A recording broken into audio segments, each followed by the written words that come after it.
Hello guys, मैं हूँ नादिया और आज हम जिस मूवी को एक्सप्लेन करने वाले हैं उसका नाम है रूफेस, जो हाल ही में रिलीज़ हुई है, जो एक एडवेंचर मूवी है। तो गाइस, अगर आपने मेरा चैनल लाइक नहीं किया और सब्सक्राइब नहीं किया तो जल्द ही कर दीजिए। तो गाइस, मूवी स्टार्ट होती है दो बच्चों से, जिनको उनकी मॉम किसी ज़रूरी काम की वजह से अपने ग्रैंडपा के घर पर छोड़कर चली जाती हैं। उनके आने की वजह से उनके ग्रैंडपा बहुत ज़्यादा खुश होते हैं, लेकिन वो बच्चे कुछ ज़्यादा खुश नहीं होते और अपना ज़्यादातर टाइम मोबाइल पर ही स्पेंड करते हैं, जो कि इनके ग्रैंडपा को बिल्कुल भी अच्छा नहीं लगता। और वो बच्चों का माइंड चेंज करने के लिए उन्हें एक कहानी सुनाते हैं, जिसमें एक विच लिलिथ और एक मैजिशियन एबिट होता है। दरअसल ये विच लिलिथ एबिट की एक बुक और एक लॉकेट को हासिल करना चाहती थी। इसी वजह से उन दोनों की फाइट हो रही होती है और यहाँ पर हमें एबिट का पेट रेफ्यूज भी दिखाया जाता है, जो कि बहुत परेशान होता है कि वो क्या कर सकता है। इन दोनों की लड़ाई के दरमियान एक दरवाज़ा खुलता है और एबिट उस दुनिया में चला जाता है। फिर लिलिथ इसको ढूंढने की बहुत कोशिश करती है, लेकिन शोर शराबा सुनकर उस घर की ऑनर ऊपर आ जाती है और लिलिथ वहाँ से चली जाती है। फिर हम देखते हैं कि वहाँ पर एबिट का लॉकेट गिर गया था, जिसको रूफेस उठा लेता है और अपने पास रख लेता है। फिर स्टोरी 2 साल बाद की दिखाई जाती है। तभी उस घर की ऑनर के 2 ग्रैंड चिल्ड्रन अपनी ऑनर से मिलने के लिए आते हैं, जिनका नाम स्कैट और इमली है। फिर वो ऑनर अपने सर्वेंट्स, जिनमें हैं नॉर्मल, एडगार और लिलिथ, उनको बच्चों का सामान उठाकर रूम में शिफ्ट करने के लिए कहती है। जब इमली इस घर में आती है तो उसको बहुत अजीब सी वाइब्स आती हैं और वो इस बारे में स्कॉट को भी बताती है, लेकिन स्कॉट उसके बारे में कुछ भी नहीं सोचता। इसी बीच हम नॉर्मल और लिलिथ को भी देखते हैं, जो कि वाकई ही सस्पिशियस थे। फिर रात को एमिली को नींद नहीं आती और वो स्कॉट के पास चली आती है और वो वहीं पर सो जाती है। फिर थोड़ी देर बाद उन्हें कुछ आवाज़ें आती हैं, जिनका वो पीछा करते हैं। आवाज़ों का पीछा करते हुए वो बाहर की तरफ जाते हैं, जहाँ एक दरवाज़ा होता है, जहाँ पर उन्हें कुछ वो आवाज़ें आ रही होती हैं। और फिर जब वो दरवाज़ा खोलते हैं तो उन्हें अंदर लिलिथ, एडगार और नॉर्मल मिलते हैं। फिर लिलिथ उन बच्चों से पूछती है कि तुम आधी रात को इस टाइम यहाँ पर क्या कर रहे हो, लेकिन स्कॉट उन्हें कहता है कि तुम बताओ कि तुम यहाँ पर क्या कर रहे हो। तो लिलिथ उन्हें कहती है कि हमें नींद नहीं आ रही थी, इसलिए हम भी इस रूम में आ गए। लेकिन एमिली और स्कॉट को उन पर शक हो जाता है और वो लोग रूम से बाहर आ जाते हैं। फिर उनको कुछ आवाज़ें सुनाई देती हैं और वो दूसरे रूम में जाते हैं, जहाँ पर उन्हें रूफेस दिखाई देता है। स्कॉट और एमिली उससे पहले तो बहुत ज़्यादा डर जाते हैं, लेकिन फिर एमिली स्कॉट को कहती है कि नहीं, हमें इससे बात करनी चाहिए। तब ही रूफेस स्कॉट से बात करता है और वो उसे कहता है कि तुम्हारा नाम स्कॉट है। तो वो कहता है कि तुम्हें कैसे पता है कि मेरा नाम। तो वो कहता है कि मुझे तुम्हारा नाम तुम्हारे ग्रैंड पेरेंट्स ने बताया था और वो कहते थे कि तुम एक दिन ज़रूर आओगे और मेरी मदद ज़रूर करोगे। तो वो इसे कहता है कि मैं तुम्हारी मदद कैसे करूँगा। तब रूफेस इन दोनों को बताता है कि मैं और एबिट दूसरी दुनिया से इस दुनिया में आए थे और हमारी क्वीन ने हमें यहाँ पर मैजिकल डस्ट लेने के लिए भेजा था, लेकिन लिलिथ हमारे पीछे पड़ी हुई थी और उसकी लड़ाई की वजह से एबिट जो है वो दूसरी दुनिया में चला जाता है और उसका लॉकेट मेरे पास रह जाता है और हमें तुम्हारी मदद की भी ज़रूरत पड़ेगी। तो इमली स्कॉट को कहती है कि हमें इसकी मदद करनी चाहिए और इसी के साथ वो लॉकेट एमिली को देता है और कहता है कि मुझे पढ़ना नहीं आता है। जब एमिली उस लॉकेट के ऊपर लिखे वर्ड्स पढ़ती है तो वहाँ पर कुछ मैजिक हो जाता है और वो कहती है कि मैं रूफेस की मदद ज़रूर करूँगी और इसके पीछे स्कॉट को भी जाना ही पड़ता है। फिर वो लोग एक दूसरी दुनिया का दरवाज़ा खोलकर वहाँ चले जाते हैं। इनकी ये सारी बातें एडगार और नॉर्मन भी सुन लेते हैं और उन्हें पता चल जाता है उनके साथ जो लड़की काम कर रही है लिलिथ, वो और कोई नहीं, एक विच है। लिलिथ के आने पर वो दोनों इसे बताते हैं कि हमने यहाँ पर दूसरा दरवाज़ा खुला हुआ देखा है और वो बच्चे, उनके साथ एक दूसरे किस्म का जानवर था और वो लोग दूसरी दुनिया में चले गए हैं। तो लिलिथ इन्हें कहती है कि मुझे जल्दी से बताओ कि वो लोग कहाँ गए हैं, नहीं तो मैं तुम दोनों को जानवर बना दूंगी। जहाँ दूसरी तरफ वो तीनों एबिट को ढूंढ रहे होते हैं, लेकिन उनका सामना एक मगरमच्छ से हो जाता है, जो कि रूफेस को खा जाता है। लेकिन ठीक उसी टाइम एबिट आकर रूफेस को बचा लेता है और उसे देखकर बहुत खुश हो जाता है। लेकिन रूफेस को तो कुछ भी याद नहीं था। दूसरी दुनिया में आने की वजह से उसकी मेमोरी कम हो गई थी और वो इन तीनों को पहचानता भी नहीं है। लेकिन वो कहता है कि मुझे कुछ भी याद नहीं है।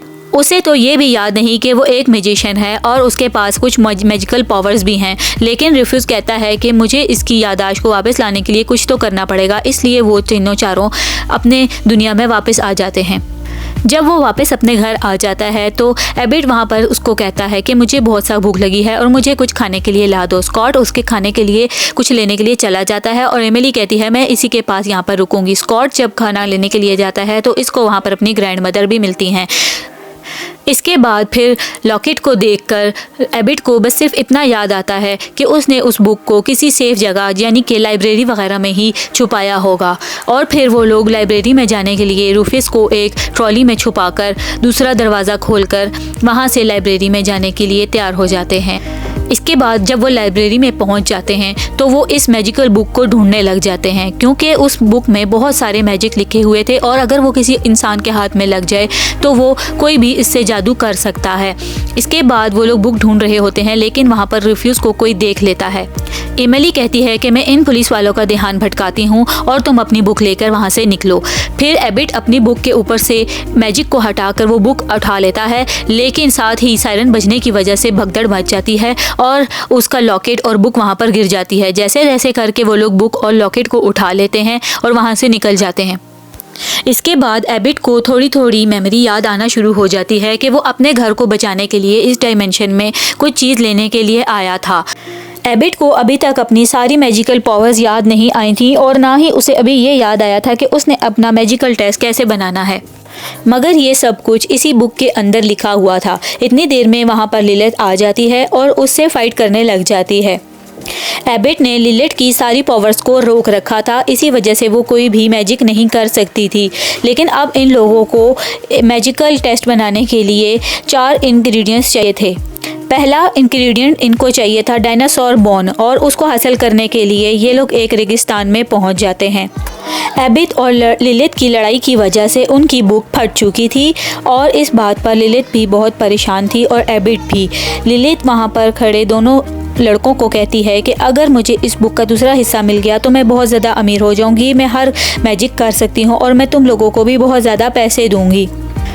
एबिट डायनासोर बोन लेने के चक्कर में पूरा डायनासोर को ही जिंदा कर देता है और फिर वो रूफस को निगल जाता है, लेकिन उसकी जिस्म में बाकी खाल ना होने की वजह से वो उसके अंदर से आराम से निकल आता है, लेकिन वो बाकी सब के पीछे पड़ जाता है और उनसे बचने के लिए एबिट एक दूसरा दरवाज़ा खोलता है।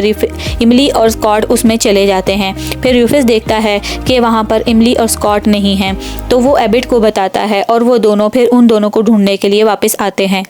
दूसरी तरफ एडगार और नॉर्मल ने एमिली और स्कॉट को पकड़ के बांधा हुआ था और उस बुक के बारे में पूछ रहे थे, लेकिन इतनी ही देर में वहाँ पर एबिट और रूफस आकर उन दोनों को अपना मैजिक दिखाकर बचा लेते हैं, उन्हें खोलकर अपने साथ ले जाते हैं।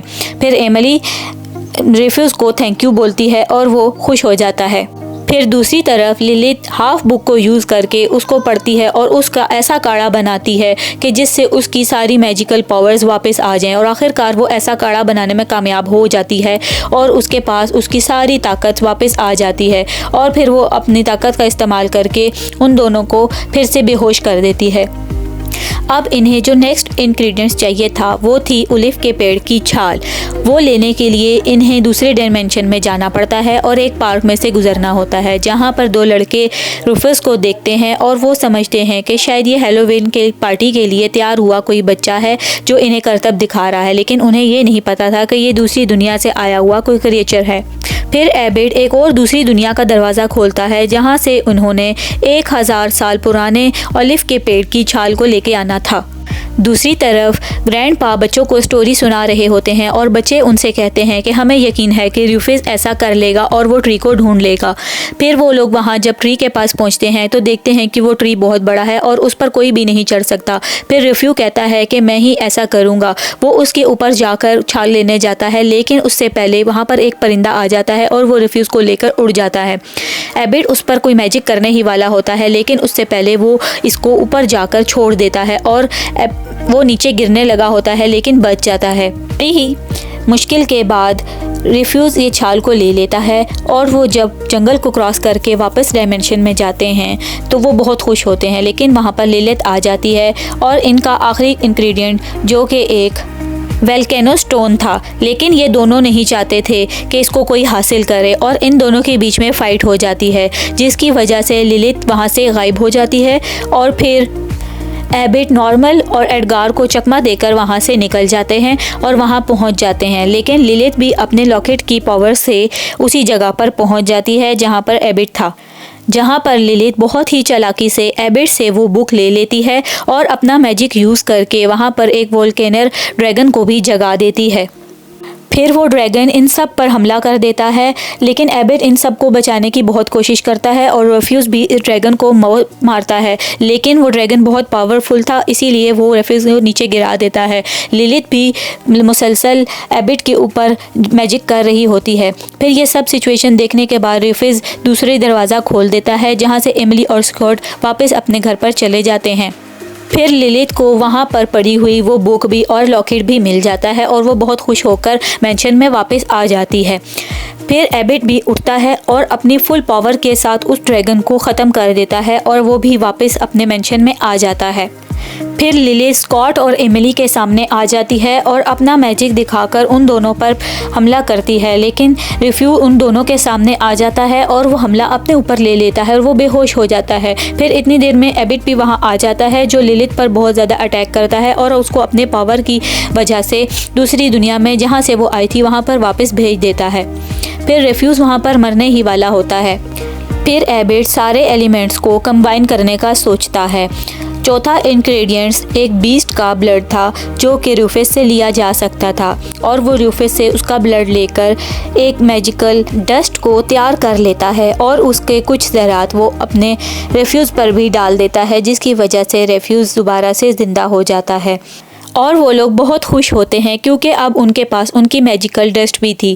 फिर ये दोनों अपने मेंशन में वापस जाने के लिए बहुत खुश होते हैं और इनको देखकर एमिली और स्कॉट भी बहुत ज़्यादा इमोशनल हो जाते हैं और आकर अपनी ग्रैंड मदर को भी बताते हैं, लेकिन उनकी ग्रैंड मदर उनकी बातों पे यकीन नहीं करती हैं और वो उनसे कहती हैं कि असल दुनिया में सच्चा प्यार ही मैजिक होता है और इसके अलावा कुछ नहीं होता और तुम दोनों को हमेशा इकट्ठे साथ ही रहना चाहिए। और दूसरी तरफ हमें दिखाया जाता है कि ग्रैंडपा अपने दोनों बच्चों को ये स्टोरी सुना रहे थे जो कि बच्चों को बहुत ज़्यादा पसंद आती है। और फिर रेफ्यू फिल्म के एंड में एमिली और स्कॉट से मिलने के लिए दोबारा आता है और फिर इसी के साथ फिल्म की हैप्पी एंडिंग हो जाती है।